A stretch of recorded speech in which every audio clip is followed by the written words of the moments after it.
नमस्कार। स्वागत है आपका इंडिया गेट टीवी पर। मैं हूं अजय सेतिया। मित्रों, करीब डेढ़ दो दशक से भारत में एक बहस चल रही है कि जनसंख्या नियंत्रण कानून की जरूरत है। अनेक अखबारों में अनेक विद्वानों ने इस पर सारगर्भित लेख लिखे हैं। विश्व के अन्य देशों की आबादी की तुलना करते हुए भी तुलनात्मक लेख लिखे गए हैं।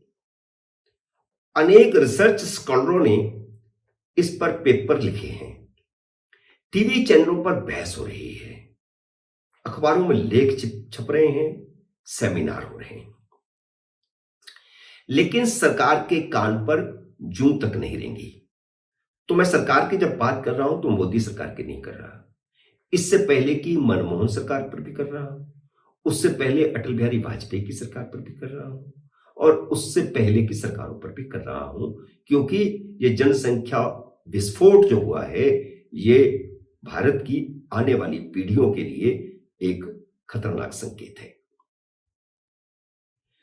इस बार दशहरे के अवसर पर राष्ट्रीय स्वयंसेवक संघ के सरसंघ चालक मोहन भागवत ने इस मुद्दे को फिर से छेड़ दिया है। उन्होंने ऐसे कानून को वक्त की जरूरत बताया है ताकि आबादी का संतुलन बनाकर रखा जा सके। अब चिंता दूसरे तरह की हो रही है।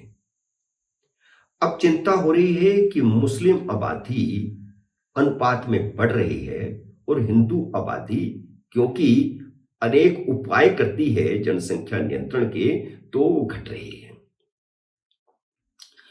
लेकिन जहां मोहन भागवत या हिंदू समाज जनसंख्या नियंत्रण कानून की बात करता है, वहां मुस्लिम समाज ऐसे किसी भी कानून का विरोध करते हैं।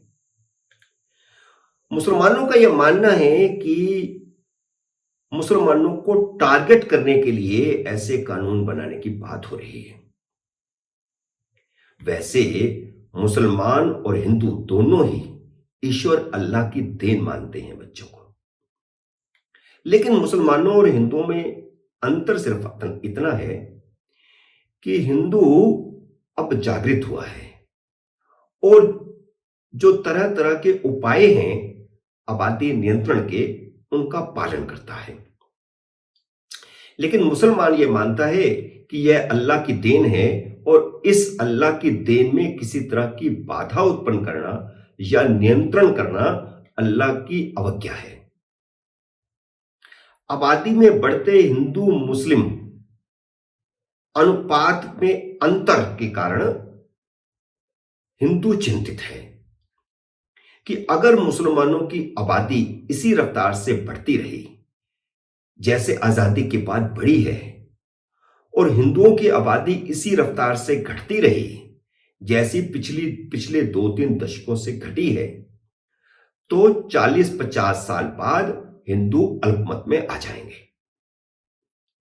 लेकिन आरएसएस की मांग के बावजूद नागरिकता संशोधन कानून के खिलाफ देशव्यापी मुस्लिम विरोध के कारण मोदी सरकार जनसंख्या नियंत्रण कानून लाने से डर रही है।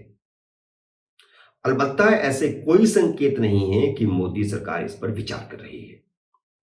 संसद के पिछले सत्र में जब एक मुस्लिम सांसद ने जनसंख्या नियंत्रण कानून के बारे में फैल रही अफवाहों पर सवाल पूछा था, तो मंत्री ने जवाब दिया था कि सरकार का ऐसा कोई इरादा नहीं है,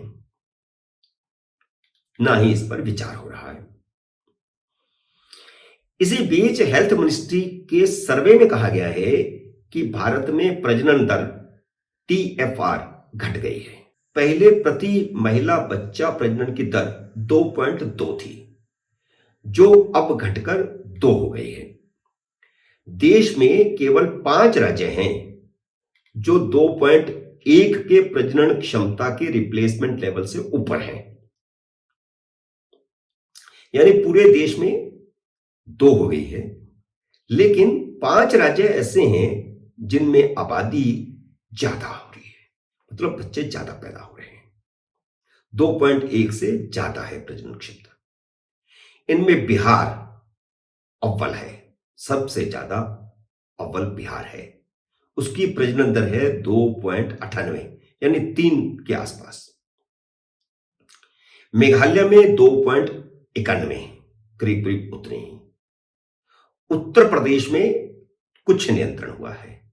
उत्तर प्रदेश में है 2.35, झारखंड में 2.36, क्षमा करें 2.26 और मणिपुर में 2.17, यानी ये 5 राज्य हैं। तो मणिपुर सबसे नीचे है 2.17, यानी मैक्सिमम कहीं 3 बच्चे, कहीं 2 बच्चे, कहीं 3 बच्चे, कहीं 2 बच्चे। लेकिन हिंदुओं का तर्क है कि यह सर्वेक्षण प्रति महिला बच्चे का है, कि प्रति महिला औसत 2। तो ये जो नया हेल्थ मिनिस्ट्री का सर्वे आया है उसके मुताबिक, यानी एक महिला को लेकर के, एक पुरुष को लेकर के ऐसा नहीं है कि उसके बच्चे कितने, तो ये प्रति महिला सर्वेक्षण है। लेकिन हिंदुओं का तर्क यह है कि मुसलमानों में 3-3 शादियों का प्रावधान है, जिसमें हर व्यक्ति के 6-7 बच्चे हो सकते हैं। अगर मान लो एक मुसलमान ने 3 शादियां की, हालांकि यह भी ज्यादा अफवाह है, हिंदुस्तान में मुसलमान इस प्रकार 2-2, 3-3 शादियां नहीं करते हैं। इसका भी एक सर्वेक्षण हो जाए तो पता चल जाए। लेकिन एक धारणा बनी हुई है। तो मान लो एक मुसलमान 3 शादियां करता है और प्रत्येक महिला से 3 बच्चे पैदा करता है, तो 9 बच्चे हो गए उसके। तो यह है तर्क जिसके कारण जनसंख्या नियंत्रण कानून की बात हो रही है। जनसंख्या पर नियंत्रण के लिए उत्तराखंड, राजस्थान, महाराष्ट्र, उड़ीसा, गुजरात, आंध्र प्रदेश और तेलंगाना ने 2 चाइल्ड पॉलिसी लागू की हुई है। इसका मतलब यह है कि नगरपालिका न्याय पंचायतों के चुनाव में जो 2 बच्चों से ज्यादा जिसके होंगे वे चुनाव नहीं लड़ सकता। तो यह जनसंख्या नियंत्रण करने का एक तरीका है, ताकि उन्हें राजनीतिक सत्ता से दूर रखा जा सके जो इसका पालन नहीं करते। बिहार ने इसे सिर्फ नगर पालिकाओं तक सीमित कर दिया है। इन राज्यों में नियम यह है कि जिनके 2 से ज्यादा बच्चे हैं उन्हें पंचायत का चुनाव लड़ने का अधिकार नहीं मिलेगा। तो पंचायत के चुनाव लड़ने का अधिकार नहीं मिलेगा, तो इसका मतलब यह है कि धीरे धीरे उनके दूसरे अधिकार भी खत्म होंगे और राजनीतिक तौर पर वह एक तरह से अछूत हो जाएगा। लेकिन अब समस्या यह है कि पंचायतों के लिए तो ऐसे नियम 7-8 राज्यों ने बना दिए, लेकिन लोकसभा और विधानसभा का चुनाव लड़ने के वालों के लिए कोई प्रतिबंध नहीं है। जबकि देश के लिए सारे कानून तो संसद में बनते हैं, राज्यों के कानून राज्यों की विधानसभा में बनते हैं। पंचायतों की भूमिका बहुत छोटी है। राजीव गांधी ने जब इसके बारे में सोचा था तो सोच यह थी कि धीरे धीरे इसको आगे बढ़ाया जाएगा, विधानसभा तक लेके जाएंगे, फिर लोकसभा तक लेके जाएंगे। लेकिन मध्य प्रदेश में यह कानून 2001 में लागू हुआ था, लेकिन 2005 में सरकार ने यह कहते हुए कानून वापस ले लिया कि यह नियम लोकसभा और विधानसभा में तो लागू नहीं है, तो पंचायतों में ही यह नियम लागू क्यों हो? आरएसएस की इच्छा के बावजूद मोदी सरकार पूरे देश के लिए जनसंख्या नियंत्रण कानून बनाने का कोई इरादा नहीं रखती। लेकिन जिस तरह उत्तराखंड ने कॉमन सिविल कोड लागू करने की मंशा जाहिर की है, इस संबंध में कमेटी भी बना दी गई है, उसी तरह कुछ राज्यों में जनसंख्या नियंत्रण के लिए पंचायत चुनाव जैसे या उससे भी सख्त कुछ नियम बनाए जाएंगे ताकि लोग ज्यादा बच्चे पैदा करने से परहेज करें। इस संबंध में पूर्वोत्तर के 2 राज्यों ने बड़ी दिलचस्प पहल की है। हालांकि इनमें से एक राज्य ने बच्चों की संख्या काफी ज्यादा रख दी है। ये 2 राज्य हैं असम और मणिपुर।